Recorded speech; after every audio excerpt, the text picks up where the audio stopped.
Welcome, foolish mortals, to another episode of the HitchHiking Hosts Show. I am your ghost host, Wes Troop, and you've joined us for another special Hitch House 101 show, where we look at the history of a certain Disney attraction or restaurant or something or other. So this time, if you've seen the other three shows, we're looking at 1955 Disneyland right now. If you haven't seen those shows, make sure you go back and look at those after this one. But for this time, we're going to be continuing our stroll, walking right down the middle of Main Street U.S.A. With an episode all about the original Main Street buildings and stores.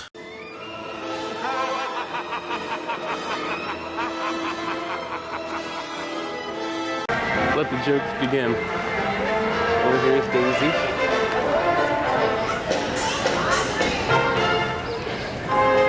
And I didn't break my neck this year. Yay! Oh my God, there's Mickey.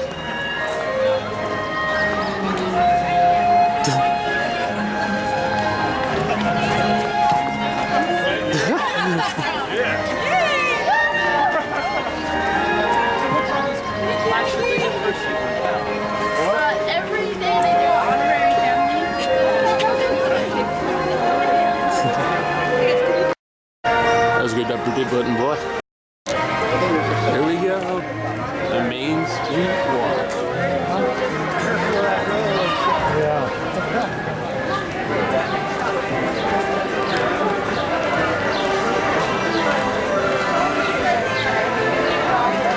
You're gonna see it all decorated for the 60th anniversary, which of course is next week. Great planning there, Wes.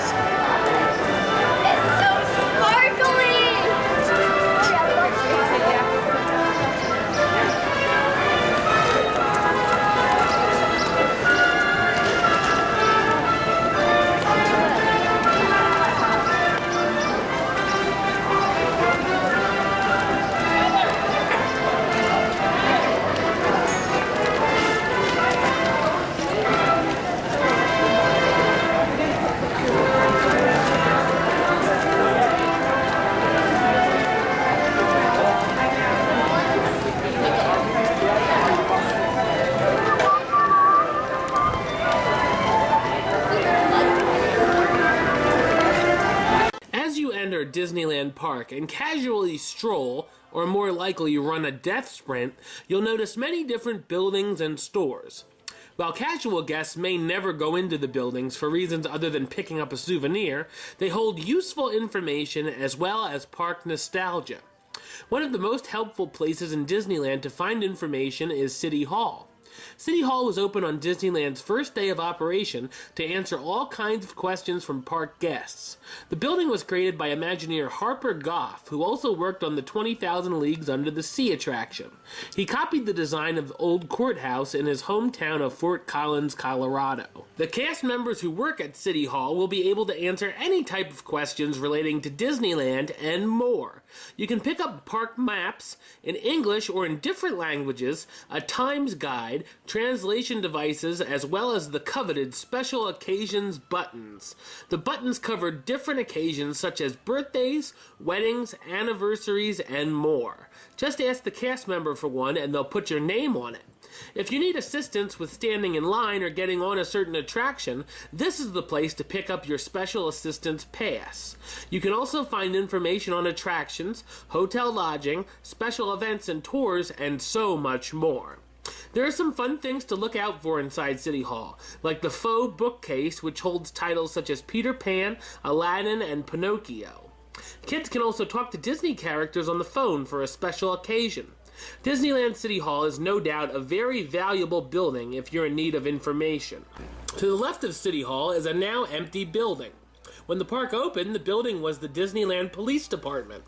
The small building, which is attached to City Hall, didn't actually have any police officers inside. It was actually home to offices, including that of Imagineer Marty Sklar, who ended up answering many guest questions who had mistaken the building for City Hall. Years later, the police station sign came down, and it became a building for the park's guided tours to meet. To the right side of City Hall stands a building still very popular today. The Disneyland Fire Department is one of the Main Street buildings with the most interesting history. It's a tribute to fire stations from the turn of the century, complete with antique fire engine. The fire wagon in the station is the same one that was part of the Main Street Vehicles attraction, which was pulled by horses from 1955 to 1960. Remember that Main Street Vehicles episode? If you don't, go back and see it. Other objects include portraits, a fire hose box, a wooden axe, fireman hats, and a fire pole which connects the upper story to the lower floor. The area between the floors had to be boarded up in the early 60s due to a curious guest who ended up with a big surprise on the floor above. What's above the fire department, you may ask? Well, that would be Walt Disney's apartment. While Disneyland was being built, Walt wanted to be able to be right into action and observe the construction. Walt had the Imagineers build the fire station and apartment before any other building. Walt's wife Lillian decorated the apartment along with Emile Curie, a set designer who also worked on 20,000 Leagues Under the Sea. The apartment had a small kitchen and bathroom with a shower as well as an outdoor patio where the Disneys entertained guests. On opening day, Walt watched the guests pour into his park from the apartment window. While Lillian had most of the original furniture removed after Walt's death, park designers replaced it with items of the same style. As a tribute to Walt, a lantern stays lit in the apartment window. Imagineer Ward Kimball was the fire chief and trombonist in a jazz band that played outside of the fire department and inside the Golden Horseshoe, known as the Firehouse 5+2. The group performed in the park from the 1950s until 1971. Today, a group known as the Hook and Ladder Co., also a jazz band, entertains guests in front of the department as they pass down Main Street. Across the street from City Hall stands the Main Street Opera House. Today, the building houses the Disneyland story presenting Great Moments with Mr. Lincoln. In Disneyland's first few years, the Opera House wasn't open to the public and had a working lumber mill inside with tons of projects for other park locations. In the 1961 holiday season, the Opera House opened as an attraction. Sets from Babes in Toyland were transported into the space, which included a character meet and greet with Bo Peep and made it possible to see Mother Goose Village. From 1963 to 1964, the Opera House turned into Mickey Mouse headquarters, where kids could get their official Mickey Mouse Club membership card. In 1965, the popular Great Moments with Mr. Lincoln attraction opened and played until 1973. In 1973, a biography film called The Walt Disney Story replaced the president. Just a few years later, Mr. Lincoln returned after much criticism for replacing the show. In 2005, an exhibit and film starring Steve Martin and Donald Duck called Disneyland The First 50 Years played in the building. You can now find the latest version of Mr. Lincoln, as well as different exhibits in the Opera House. We'll get into those shows, especially Great Moments with Mr. Lincoln, in a future episode. Located next to the Opera House was a fully functioning bank, the Bank of America. Guests could buy special souvenir money orders with the Disneyland branch of Bank of America pictured on it. It was also used as an exhibit showing banking over the decades. Cast members were also allowed to cash their checks there, whether they had a Bank of America account or not. In 1993, operations at the bank ceased, and it was mainly used as an annual pass center until 2009 when it transformed into the Disney Gallery, which stands in the spot today. Along with the Main Street buildings were a slew of shops in business on opening day. The largest store in Disneyland is the Emporium, measuring in at 4,000 square feet full of Disney merchandise. The Emporium has different sections of products, including family apparel, which includes Disneyland t-shirts, jackets, sweatshirts, and more, hats ranging from baseball to character-driven, home decor, trading pins, seasonal items, stationery, snacks, toys, jewelry, and fashion accessories, and a whole lot more. There's also the infamous enchanted Main Street windows outside in the windows of the store. The windows promote some of the latest Disney films or beloved classics.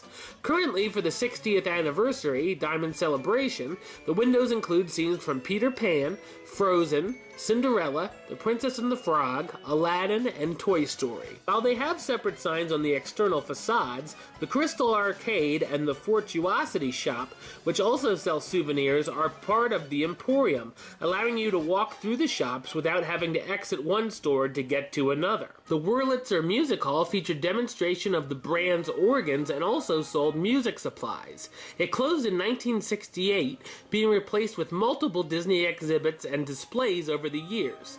Today, the Disney Showcase souvenir shop inhabits the space. The Tobacco Shop was a store where you could buy tobacco and smoking accessories from around the world, handcrafted pipes, and even cigarettes, which were under the counter. Smoking was allowed in the park, but not in the attractions or in line, so you had to put them out in the ashtrays that were in front of the entrance of every attraction. The tobacco shop closed in 1991 and became Great American Pastimes, which sold baseball and sports memorabilia. In 1999, the store turned into the 20th Century Music Company, which sells Disney CDs, DVDs, and other entertainment. The Yale and Town Lock Shop featured antiques, locks, and safes. It closed in 1966, becoming an array of different gift shops, but is currently known as Disneyana. The Upjohn Pharmacy shop was actually only an exhibit, and nothing was sold inside. The shop was a tribute to 1880s pharmacies and had over 1,000 antiques on display, including a mortal and pestle from 1575. There was also a jar of live leeches, which in the past were used to draw blood from infected parts of the body. Just like Disney leeches the money out of you. Well, you couldn't buy anything. You were given a free bottle of orange-colored vitamins. Oh boy. The pharmacy closed in 1970 and became the New Century Clock and Watch Shop. In 2009, it became the Fortuosity Shop, which is still obviously in business today. The Market House was sponsored by Swift Meats and featured candy, food, and kitchenware. It was modeled after turn-of-the-century general stores. The shop is now where you can sip down Starbucks coffee. Along the walls of the Market House, you'll find some old-fashioned phones. Pick one of the phones up and you'll hear an interesting conversation. It's me and some of the ladies. The Gibson greeting card store was a popular shop and official Disneyland card center that sold special occasion cards, pens, stamps, envelopes, and more. Gibson greeting card store closed in 1960 and was replaced with Hallmark Card Shop and is currently Disney Clothier. The Bluebird Children's Shoe Store, which was sponsored by Gallon Camp, obviously sold shoes for kids. It closed in 1957, being replaced by the Wonderland Music Co. shop, which would later become Kodak Camera Center and is currently Chester Drawers Clothing. The Kodak Camera Center had accessories guests needed to make memories of their Disneyland trip. The Camera Center would change sponsorship over the years from Kodak to Gaff, Polaroid, back to Kodak, and is currently part of the Disney Clothier's shop known as Castle Bros. There was also a Timex store that sold watches and clocks, which was open until 1972. It was replaced with the Arribas Brothers Crystal Arts, which currently houses the space. Grandma's Baby Shop specialized in infant-related clothing and items. The shop was only open for 2 months until closing and would turn into the Silhouette Shop. One of the most interesting shops on Main Street U.S.A. was Hollywood Maxwell's Intimate Apparel Shop. The store sold bras and other lingerie. The staff also custom fit guests for the best fit. Not only could you buy intimate apparel at the store, but you could also learn the history of underwear. This is a real thing. A character named the Wonderful Wizard of Braz was the host who revolved on a stage and spoke through a tape recorder. And this guy is freaky looking. There was also a Singer sewing machine from the 1860s and 3D boxes of underwear from the past. Unsurprisingly, Hollywood Maxwell's didn't last long in the park and closed in January of 1956. The Glass and China shop next door expanded and took the space. The Ruggles China and Glass House, opened by Phil Papel, sold china, crystal, and glass souvenirs until 1964, when it was replaced with the China Closet. There were also a few Main Street eateries in business on opening day, including the Coronation Ice Cream Parlor. The old-fashioned parlor included an old-school counter with stools along with a seating area. In 1977, the parlor's seating expanded, taking over the space of the Main Street Flower Market. The ice cream parlor was closed in 1994 and became the Blue Ribbon Bakery. The outdoor seating area reopened as the Carnation Cafe, serving breakfast, lunch, and dinner with items such as Mickey waffles, cheeseburgers, chili, salads, and of course, sundaes. In 2012, the Blue Ribbon Bakery closed and the Carnation Cafe took the spot for outdoor seating. The refreshment corner has been serving guests since day one and is a great place to grab a quick lunch or dinner. Menu items include different kinds of hot dogs, soft pretzels, and potato chips. Of course, you can sip down a nice cold Coke, who sponsor the eatery.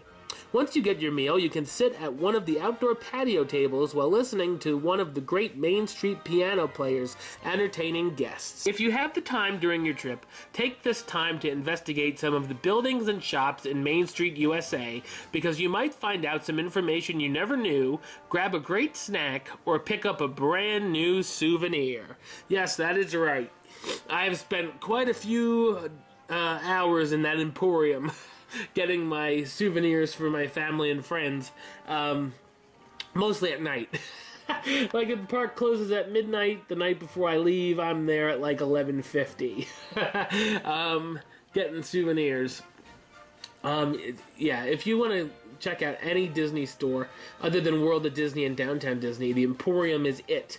That is the store that they have basically virtually all the good gifts that you could ask for in Disneyland. Unless you want a certain ride, then you should go to the gift shop near that. But the Emporium is a great place for souvenirs, and the other shops are very interesting too. You have to go in and check out the magic shop there, which I didn't talk about because it's not an opening day thing, but we'll probably talk about that later. But you still go through it like the Emporium. It's still a big store on the other side where the Emporium is, across the street. I went into the fire station my last trip and did some investigating before I left the park at night, and I thought it was cool. It's awesome that Walt Disney lived up in that apartment at one time, and you still see the light. A lot of people say goodnight, Walt, before they leave. City Hall, if it's your birthday, make sure you go in and they'll give you a button, or you're celebrating your anniversary or whatever. It's still cool. So yeah, check out Main Street if you get the chance. Don't just rush by. Well, yeah, I know everyone has to rush by it because you have to get to what you want to get to. But maybe on the way out, check out some of the stores and the fire department if it's open. Or on your second or third day when you have more time in the afternoon. That's what I did. I looked at some of the Main Street windows, which also have the Imagineers' names and drawings and whatnot on the windows. So check those out too. Yeah, it's more of a relaxing time, more for strolling and checking out the shops and whatnot. But yeah, so definitely, I do have more things to talk about Main Street. So if you haven't heard them mentioned, they will be covered in another episode. Like I said, Great Moments with Mr. Lincoln. That was just sort of just telling you it was in the Opera House, but I'll go into more detail in a later episode. Main Street Cinema, I'm going to talk about the Penny Arcade, the Gibson Girl, the Plaza Inn, are all going to be separate episodes. So look out for those soon if you're a fan of those. And we'll keep continuing our stroll down Main Street. Alright, I'll be back with another episode of the regular Hitchhiking Host Show. It's going to be all about D23. What went down at D23? I'm going to have all the updates, hopefully a lot of cool park news for everybody. But until then, don't forget to subscribe right here on YouTube. YouTube.com/HitchHostShow. You can like the Facebook page, Facebook.com/HitchHostShow. Follow the Twitter and the Instagram at HitchHostShow. And if you're listening to us or would like to listen, you can listen on Podbeam. It's hitchhostshow.podbeam.com, or you can download episodes on iTunes or Stitcher as well. And the Hitchhiking Host Show, the regular news show we have, and all these Hitchhiking Hosts 101 are on there. So be sure to check it out. Until next time, don't forget to... Hurry back for the next episode. See ya!